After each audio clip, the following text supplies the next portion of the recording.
ഒത്തിരി sunscreens purchase ചെയ്ത് use ചെയ്തിട്ടുള്ള ഒരാളാണ് ഞാൻ. അതായത് ഏതൊരു ട്രീറ്റ്മെന്റ് ക്രീമോ സെറമോ നമ്മൾ യൂസ് ചെയ്യുമ്പോൾ അതിന് ഫുൾ ബെനിഫിറ്റ് കിട്ടണമെങ്കിൽ അതിന്റെ കൂടെ ഒരു സൺസ്ക്രീൻ പെയർ ചെയ്യണം എന്നാണ് എനിക്ക് മനസ്സിലാക്കാൻ പറ്റിയിട്ടുള്ളത്.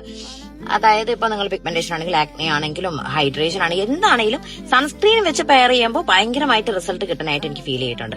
പക്ഷെ എനിക്കൊരു പെർഫെക്റ്റ് സൺസ്ക്രീൻ എനിക്ക് കിട്ടിയിട്ടില്ല. ഫോർമുല വൈസ് ഓക്കെ എനിക്ക് നല്ലതായിട്ട് കിട്ടിയിട്ടുണ്ട്. പക്ഷെ എന്റെ സ്കിന്നിന് സ്യൂട്ട് ചെയ്യുന്ന ഒരു സൺസ്ക്രീൻ കിട്ടാൻ ഒരുപാട് കഷ്ടപ്പെട്ടിട്ടുണ്ട് ഞാൻ. ഈവൻ ബ്യൂട്ടി ഓഫ് ജോസൺ ഇല്ലേ, അത് യൂസ് ചെയ്തപ്പോഴും എനിക്ക് ഭയങ്കര ടെക്സ്ചർ വൈസ് ഒക്കെ എനിക്ക് നല്ല ഇഷ്ടപ്പെട്ടു. സ്കിന്നിലും നല്ലതാണ് ഫീൽ ചെയ്യുന്നത്.